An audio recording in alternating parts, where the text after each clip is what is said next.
नमस्कार दोस्तों, एवरीथिंग अभिषेक YouTube channel पे मैं अभिषेक आप सभी का स्वागत करता हूं। ये वीडियो निश्चित रूप से आप सभी के लिए है जो आने वाले एग्जामिनेशन है बीपीएससी के थ्रू टीचर एग्जामिनेशन, उसमें पूछे जाने वाले क्वेश्चन है जो कि बेहद ही तरीके से इम्पोर्टेंट हो गए। क्यों इम्पोर्टेंट हो गए? तो ये बीपीएससी द्वारा लिए गए एग्जामिनेशन से निकल के आने वाले क्वेश्चन है जो कि सामान्य विज्ञान के तौर पे निकल के आता है निश्चित तौर पे। तो ये देखेंगे तो इस वीडियो में आपको मैं बताऊंगा जो कि क्वेश्चन होगा आपका सामान्य ज्ञान से लेकर के, और इसका पार्ट होगा आपका पहला पार्ट होगा सामान्य विज्ञान से रिलेटेड, इसमें आपको भौतिक विज्ञान से बताऊंगा सबसे पहले, उसके बाद केमिस्ट्री से, उसके बाद बायोलॉजी से। ये सारे चीज को मैं अलग अलग पार्ट में बताऊंगा अलग अलग वीडियोस में। तो ये पहला पार्ट होगा भौतिक विज्ञान का, जिसमें हम लगभग 20 क्वेश्चन को देखेंगे और इसमें डिस्क्रिप्शन के साथ ही देखेंगे सारे क्वेश्चन। तो शुरू करते हैं। सबसे पहला क्वेश्चन आपके स्क्रीन पे शो हो रहे होंगे। निम्न देख सकते हैं, पहला क्वेश्चन आपके स्क्रीन पे मैं शो करवाता हूँ। ये देख सकते हैं अभी आपके स्क्रीन पे अच्छे तरीके से शो हो रहे होंगे। निम्न तत्वों में से किसमें न्यूट्रॉन, देख सकते हैं न्यूट्रॉन नहीं होता है, नहीं होता है, देख सकते हैं न्यूट्रॉन नहीं होता है। पूछा जा रहा है कि न्यूट्रॉन नहीं होता है, तो देख सकते हैं इसका आंसर होगा आपका, तो इसका आंसर क्या होगा? तो देख सकते हैं हाइड्रोजन। हाइड्रोजन में न्यूट्रॉन नहीं होता है। इसकी जब हम व्याख्या देखेंगे तो व्याख्या निकल के आता है आपके स्क्रीन पे। व्याख्या के देख सकते हैं व्याख्या के तौर पे, तो निकल के आएगा हाइड्रोजन एक परमाणु क्रमांक, हाइड्रोजन का परमाणु क्रमांक 1 होता है और यह साधारण हाइड्रोजन समस्थानिक प्रोटीन होता है, समस्थानिक होता है और कई न्यूट्रॉन नहीं होते हैं, इसमें कोई न्यूट्रॉन नहीं होते हैं। और भारी हाइड्रोजन समस्थानिक ड्यूटोरियम, इसे न्यूट्रॉन 1 होता है, जबकि अंतः भारी हाइड्रोजन समस्थानिक ट्राइटिनियम, इसमें क्या होता है 3 न्यूट्रॉन होता है। तो ये इतनी जानकारी समझने की जरूरत नहीं है। सबसे पहले बात में समझ लें कि इसमें न्यूट्रॉन नहीं होता है, सिंपल सी बात। उसके बाद दूसरा नंबर क्वेश्चन में देखेंगे, आपके स्क्रीन पे है एंगस्ट्रम। एंगस्ट्रम इकाई है, यानी एंगस्ट्रम द्वारा किसे मापा जाता है? एंगस्ट्रम का जो इकाई है ये किससे नापा जाता है? एंगस्ट्रम जो है किसको नापता है? तो देख सकते हैं आपका स्क्रीन पे आंसर होगा इसका। देख सकते हैं आंसर नंबर है ए, तरंगदैर्ध्य को एंगस्ट्रम से नापा जाता है। और यहाँ पर देखें तो इसका जो है कुछ व्याख्या दिया गया है। तो तरंगदैर्ध्य को मापन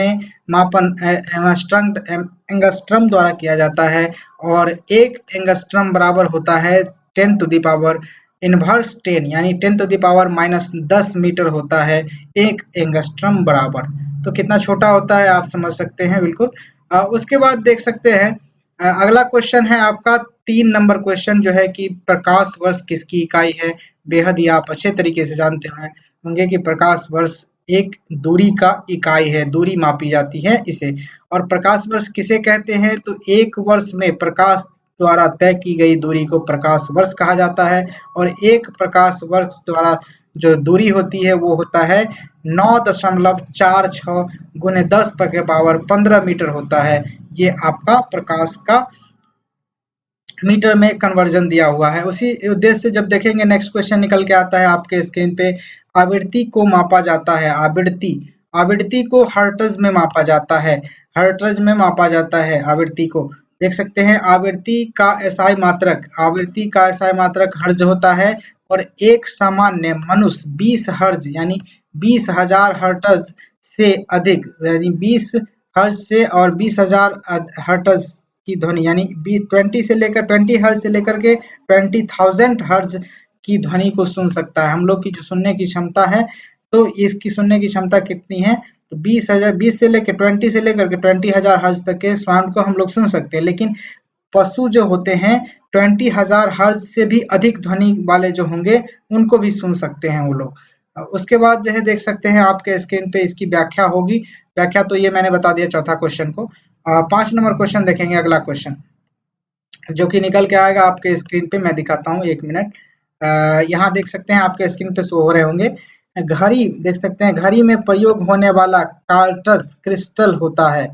कार्टज क्रिस्टल यानी घड़ी में प्रयोग होने वाला कार्टज क्रिस्टल किस चीज का बना होता है? तो ये है आपका सिलिकॉन डायोड का बना होता है, सिलिकॉन डायोड का बना होता है। डाइऑक्साइड, माफ कीजिएगा, सिलिकॉन डाइऑक्साइड का बना होता है। इसकी जब हम व्याख्या देखते हैं तो घड़ी में प्रयोग होने वाले कार्टज क्रिस्टल सिलिकॉन डाइऑक्साइड यानी SiO2 से बने होते हैं। यद्यपि प्राकृतिक रूप में इनमें से कुछ रॉक क्रिस्टल और राइनस्टोन देख सकते हैं राइनस्टोन के रूप में पाए जाते हैं। वस्तुतः इनकी वाणिज्यिक रूप से होता है, इनकी जो है जिनकी जो है उपयोग जो है तो वाणिज्य यानी व्यापार के तौर पे होता है और मानव निर्मित होते हैं। ये क्या होते हैं तो मानव निर्मित होते हैं। कार्टज क्रिस्टल का प्रयोग रेडियो टेलीविजन में भी किया जाता है। कार्टज क्रिस्टल का उपयोग अन्य डिवाइस जैसे रेडियो टेलीविजन में भी किया जाता है इसका उपयोग। उसके बाद देखेंगे 6 नंबर क्वेश्चन, हर्ट्ज। हर्ट्ज में क्या माना जाता है? हर्ट्ज में क्या माना जाता है? तो ये है आपका मापा जाता है होगा यहाँ पे, तो ये आवृत्ति होगा। यहाँ क्वेश्चन में थोड़ा सा मिस्टेक है। एक और क्वेश्चन पूछा गया था जो हर्ट्ज में देख सकते हैं, हर्ट्ज यानी आवृत्ति को मापा जाता है किस चीज से? तो हर्ट्ज से। तो इस प्रकार से है यहाँ पे हर्ट्ज को मापा जाता है। हर्ट्ज से क्या मापा जाता है? तो आवृत्ति को मापा जाता है। और इसी वजह में देखेंगे तो यहाँ पर HZ से इन्हें सूचित किया जाता है। इसी SI मात्रक है आवृत्ति का हर्ट्ज। तो ये 65वीं में पूछी गई थी। उसके बाद देखेंगे 7वां नंबर क्वेश्चन आपके स्क्रीन पे कि विद्युत शक्ति की इकाई क्या है? तो विद्युत शक्ति की इकाई आपका वाट होता है। विद्युत शक्ति की इकाई क्या होता है? तो वाट होता है। विद्युत शक्ति की इकाई वाट होता है। इसकी व्याख्या देखेंगे तो व्याख्या में निकल के आएगा आपका, देख सकते हैं आपके स्क्रीन पे, विद्युत शक्ति यानी पावर बराबर कार्य बटे समय होता है। तो विद्युत शक्ति का SI मात्रक जो होता है वो वाट होता है। 8वां नंबर क्वेश्चन आपके स्क्रीन पे, दृश्य स्पेक्ट्रम के तरंगदैर्घ्य की सीमा क्या होती है? तो इसका आंसर देखेंगे तो बी नंबर ऑप्शन होगा। 3900 एंगस्ट्रम से लेकर के 7600 एंगस्ट्रम के बीच होता है दृश्य का स्पेक्ट्रम होता है, तरंगदैर्घ्य होता है। और देखेंगे नेक्स्ट नंबर क्वेश्चन जो कि आपके स्क्रीन पे निकल गया है। नेक्स्ट नंबर क्वेश्चन देखने से पहले इस क्वेश्चन का हम व्याख्या देख लेते हैं। व्याख्या क्या है तो देखते हैं व्याख्या क्या निकल के आता है। तो आपके स्क्रीन पे मैं आपके स्क्रीन पे शो करवाता हूँ। यहाँ देख सकते हैं स्क्रीन पे आपके शो हो रहे होंगे। दृश्य स्पेक्ट्रम प्रकाश के संबंध में कोई निश्चित समय रेखा निर्धारित करने का कठिन है, निर्धारित करना कठिन है, यानी इसको जो निकालना डाटा कठिन होता है। यह व्यक्ति की उम्र, आंखों की क्षमता, प्रकाश की स्रोत और तीव्रता, प्रकाश की स्रोत की दूरी एवं तीव्रता दोनों पर निर्भर करती है कि किस प्रकार का एंगस्ट्रम रहेगा, किस प्रकार का तरंगदैर्घ्य रहेगा, तो आदमी उस चीज को देख सकता है। तो ये बात उस चीज पे निर्भर करती है। फिलहाल इसमें इतना ही जानकारी रखिए। उसके बाद देखेंगे नेक्स्ट क्वेश्चन जो है कि सौर विकिरण निम्न में से किस परास में दिखाई देता है? सौर विकिरण किस परास में दिखाई देता है? तो ये है आपका आंसर नंबर बी, जो कि कहता है 400 से 700 नैनोमीटर जो होता है इसकी जो है कि क्षमता होती है, इसकी विकिरण होती है सौर विकिरण का। तो यहाँ देख सकते हैं इसी के व्याख्या में लिखा गया है यहाँ पे, अंतरिक्ष एजेंसी नासा ने इसकी सीमा 380 से लेकर के 700 नैनोमीटर बताया है। किसकी? तो इसी को सौर ऊर्जा को, यानी सौर से निकलने वाले जो रोशनी होती है उसमें विकिरण के बारे में कहा जा रहा है यहाँ पे। तो 380 से लेकर के 700 नैनोमीटर तक है। उसी प्रकार आगे जब देखते हैं तो निकल के आता है NCERT की पुस्तक में इसकी मांग सीमा क्या है? तो 400 से 700 नैनोमीटर लिखी गई है। इसीलिए यहाँ पर आंसर NCERT के तौर पे 400 से 700 ही मान्य रहेगा। आगे का क्वेश्चन देखेंगे 10 नंबर क्वेश्चन आपके स्क्रीन पे शो हो रहे होंगे। आर्द्रता किस उपकरण से नापी जाती है? आर्द्रता को नापने वाला कौन सा उपकरण है? तो ये है आपका हाइग्रोमीटर। हाइग्रोमीटर से आप नापते हैं, क्या नापते हैं? तो आप आर्द्रता को नापते हैं, वायुमंडल में उपस्थित नमी को नापते हैं। हाइग्रोमीटर वायुमंडल के सापेक्ष आर्द्रता को मापने वाला यंत्र है। और ये हाइड्रोमीटर जिसको बोलते हैं, हाइड्रोमीटर से द्रव एवं जल की तुलनात्मक घनत्व को मापा जाता है। हाइड्रोमीटर से यानी जैसे घनत्व को मापा जाता है, द्रव में क्या घनत्व है, तो किसी भी द्रव में क्या घनत्व है उसको मापा जाता है। तो निश्चित रूप से आप देखेंगे कि दूध को भी नापते हैं, जबकि दूध अच्छा है या खराब है तो यही हाइड्रोमीटर से नापा जाता है, उसमें घनत्व को मापा जाता है। कि उसके बाद देखेंगे 11 नंबर क्वेश्चन, दाब की इकाई क्या है? सभी लोग जानते हैं दाब की इकाई क्या है। तो न्यूटन देख सकते हैं, न्यूटन मीटर वर्ग मीटर होता है। ये दाब जो है आपका 3D इकाई है। तो ये देख सकते हैं दाब को न्यूटन वर्ग मीटर स्क्वायर के रूप में नापा जाता है, वर्ग मीटर के में नापा जाता है, न्यूटन पर वर्ग मीटर के रूप में नापा जाता है। यानी किसी तल के इकाई क्षेत्रफल पर लगने वाला बल को दाब कहते हैं। किसी तल के इकाई क्षेत्रफल पर लगने वाला बल को दाब कहते हैं। यह एक अदिश राशि होता है, देख सकते हैं, यह एक क्या होता है, अदिश राशि होता है, और इसकी मात्रक क्या होता है, न्यूटन पर मीटर स्क्वायर होता है, जिसे पास्कल भी कहते हैं हम लोग, और पास्कल भी इसका एसआई यूनिट है। देखेंगे 12 नंबर क्वेश्चन आपके स्क्रीन पे, दाब किसे कहते हैं, दाब का मात्रक क्या है। तो दाब का मात्रक यहाँ पर किलोग्राम में पूछा जा रहा है, तो किलोग्राम में जब पूछा जाता है तो आपका इसका आंसर होगा ई नंबर ऑप्शन, और इस ई नंबर ऑप्शन इसमें से कोई नहीं है। दाब का मात्रक होता है न्यूटन पर मीटर स्क्वायर होता है, या फिर पास्कल होता है। उसके बाद जब देखते हैं तो 13 नंबर क्वेश्चन आपके स्क्रीन पे, और कहता है 13 नंबर क्वेश्चन क्या कहता है, तो देखेंगे निम्नलिखित में से कौन सी अदिश राशि है, निम्नलिखित में से कौन सी अदिश राशि है, तो ये देखेंगे आपका आंसर निकल के आएगा दाब। यानी त्वरण एक दिशा पैदा करता है, वेग भी पैदा करता है, किसी दिशा में लगता है वेग, और बल भी एक दिशा में लगता है। तो ये सारे सदिश राशि हैं, दाब अदिश राशि है। उसके बाद देखेंगे इसका डिस्क्रिप्शन में देखेंगे तो वे राशि जिनको व्यक्त करने के लिए दिशा एवं परिमाण दोनों की आवश्यकता होती है, सदिश राशि कहलाती है। उदाहरण के तौर पे देखेंगे तो बल, वेग, विस्थापन, त्वरण, वेग, संवेग इत्यादि जो है कि आपका सदिश राशि है, और जिन राशियों को व्यक्त करने में केवल न केवल परिणाम की आवश्यकता होती है, उसे क्या कहते हैं, उसे दिशा की आवश्यकता नहीं होती, तो उसे अदिश राशि कहा जाता है। जैसे आयतन, दाब, चाल, दूरी, ये सब सारे अदिश राशि हुए। उसके बाद देखेंगे 14 नंबर क्वेश्चन, निम्नलिखित में से किस राशि का मात्रक नहीं है, इनमें से किस राशि का मात्रक नहीं है, इसमें से देखेंगे कौन सा ऐसा है जो किसी भी चीज का ये नहीं है, मात्रक नहीं है। तो प्रतिबल एक मात्रक है, बल भी मात्रक है, दाब भी मात्रक है। तो इसमें विकृति का कोई मात्रक नहीं है, देख सकते हैं, विकृति का कोई मात्रक नहीं है, तो सी ऑप्शन आएगा इसका। और कहेगा इस डिस्क्रिप्शन में कि वस्तु की विमा में आया परिवर्तन और उस वस्तु की मूल विमा में अनुपात को विकृति कहते हैं। देख सकते हैं, किसी वस्तु के विमा में आया परिवर्तन और उस वस्तु के मूल विमा के अनुपात को क्या कहते हैं, तो विकृति कहते हैं। और विकृति एक विमाहीन राशि है, अर्थात इसका कोई मात्रक नहीं होता है। अगला देखेंगे 15 नंबर क्वेश्चन, सही कथन को चुनिए, सही कथन को चुनिए। देख सकते हैं इसमें पहला कथन कह रहा है, तो आप देखेंगे तो लाल प्रकाश तरंगदैर्ध्य बैंगनी प्रकाश से कम है, तो इसका आंसर होगा आपका, देख सकते हैं, लाल प्रकाश तरंगदैर्ध्य बैंगनी प्रकाश से ज्यादा है, ये होगा इसका आंसर। हरे प्रकाश से ज्यादा है बैंगनी, बैंगनी प्रकाश से पीले प्रकाश का ज्यादा है, उपयुक्त में से कोई नहीं या फिर अधिक।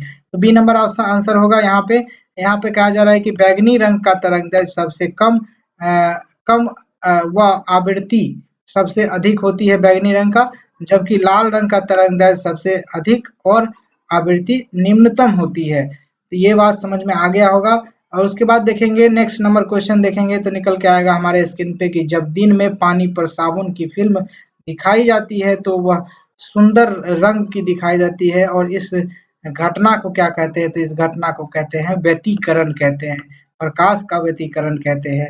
और दिन में पानी पर साबुन की फिल्म प्रकाश की किरणें के व्यतिकरण यानी इंटरफेरेंस के कारण अनेक रंगों की और सुंदर दिखाई देती है, अनेक रंगों की और सुंदर दिखाई देती है, मतलब अनेक रंग का वहां पर 7 रंग चमकते हैं, श्वेत प्रकाश का 7 रंग आप लोग भी जानते ही हैं। जब देखते हैं तो 17 नंबर क्वेश्चन पूछ लेता है हमसे, क्या पूछता है, तो कहता है कि एक परमाणु के केंद्र का धनावेशित हिस्सा कहलाता है, एक परमाणु के केंद्र का धनावेशित हिस्सा क्या कहलाता है, तो एक क्या कहलाता है, न्यूक्लियस कहलाता है, न्यूक्लियस कहलाता है। एक परमाणु के धनावेशित हिस्सा नाभिक या न्यूक्लियस कहलाता है, और यह परमाणु का केंद्रक होता है। नाभिक क्या होता है, परमाणु का केंद्रक होता है, जहां पर क्या होता है, न्यूट्रॉन और प्रोटॉन अवस्थित होते हैं। न्यूट्रॉन आवेशहीन रहता है और प्रोटॉन आपका पॉजिटिव धनात्मक ऋण के साथ रहता है, इसलिए ये न्यूट्रॉन आपका ये नाभिक जो है कि आपका माना जाता है पॉजिटिव है। उसके बाद देख सकते हैं आगे जो कहा जाता है इसमें कि प्रोटॉन तथा न्यूट्रॉन का द्रव्यमान 1.627 देख सकते हैं 1.672 इंटू 10⁻⁻ माइनस 27 केजी होता है। ये आपका जो द्रव्यमान होता है, न्यूट्रॉन का द्रव्यमान होता है, न्यूट्रॉन तथा प्रोटॉन यानी नाभिक का द्रव्यमान होता है, कह ले एक तौर पे। तो और उसके बाद एवं इसकी खोज कौन किया था? तो अर्नेस्ट रदरफोर्ड तथा जेम्स चैडविक महोदय ने इनकी खोज की थी। प्रोटॉन की खोज रदरफोर्ड और जेम्स चैडविक महोदय न्यूट्रॉन की खोज की थी। इसी संदर्भ में जब हम आगे बढ़ेंगे तो निकल के आएगा एक ठोस के सीधे गैस में परिवर्तन को क्या कहते हैं? एक ठोस के सीधे गैस में परिवर्तन को क्या कहते हैं? वाष्पन नहीं कहते हैं, संघनन नहीं कहते हैं। ठोस को सीधे गैस में परिवर्तन को क्या कहते हैं? ऊर्ध्वपातन कहते हैं। क्या कहते हैं? ऊर्ध्वपातन कहते हैं। ऊर्ध्वपातन वह प्रक्रम है जिसके द्वारा ठोस पदार्थ में परिवर्तित ठोस पदार्थ क्या होता है? द्रव में परिवर्तित हुए बिना ही गैस की अवस्था में परिवर्तित हो जाता है। उसे क्या कहते हैं? तो उसे आप ऊर्ध्वपातन कहते हैं। गैसीय अवस्था से सीधे ठोस अवस्था में आ जाता है, उसे क्या कहते हैं? गैसीय अवस्था से सीधे ठोस बन जाता है, यानी ठोस से सीधे गैस और गैस से सीधे ठोस। तो इस प्रक्रिया को ऊर्ध्वपातन कहा जाता है। 19 नंबर क्वेश्चन आपके स्क्रीन पे। जब क्या कहता है? वह ताप बिंदु जिस पर ठोस, द्रव और गैस अवस्थाएं एक ही साथ रह सकती है, वह क्या कहलाता है? तो वह आपका त्रिक बिंदु या फिर क्या कहा जाता है? तो त्रिक बिंदु कहा जाता है।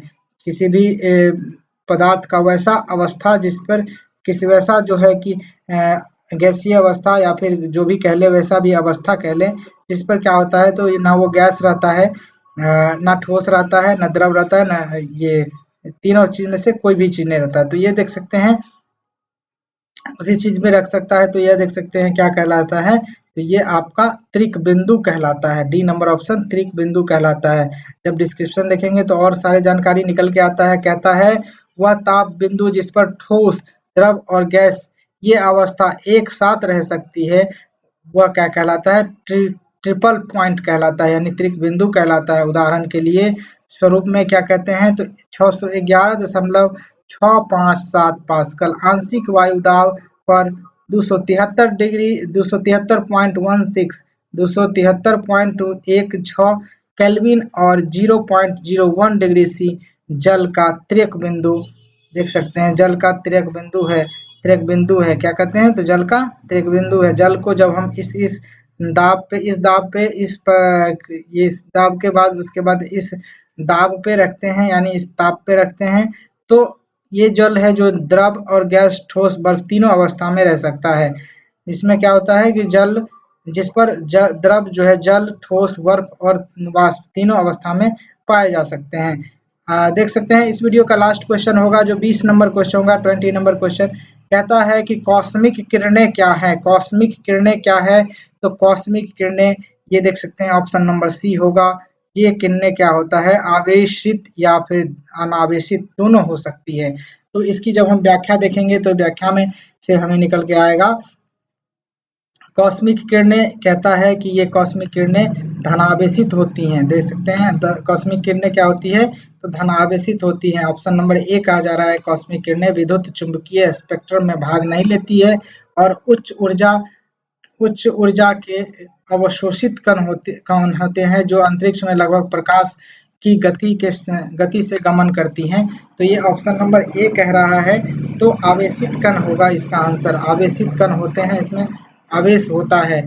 अगला क्वेश्चन आएगा आपका नेक्स्ट वीडियो में जो कि 21 नंबर क्वेश्चन के तौर पे होगा और वहां से हम देखेंगे नेक्स्ट 20 क्वेश्चन देखेंगे जो कि फिजिक्स से ही रिलेटेड होगा और फिर देखेंगे आपका जो बचा हुआ पार्ट रहेगा उसको हम फिजिक्स का एक ही साथ कर देंगे या फिर केमिस्ट्री का साथ में लेकर के चलेंगे। तो ये वीडियो निश्चित रूप से आपको पसंद आया होंगे और पसंद आया तो निश्चित रूप से आप लाइक करिएगा, शेयर करिएगा दोस्तों के साथ, सब्सक्राइब कीजिएगा मेरे चैनल पे नए हैं तो। और thank you for watching this video. जय हिंद, वंदे मातरम।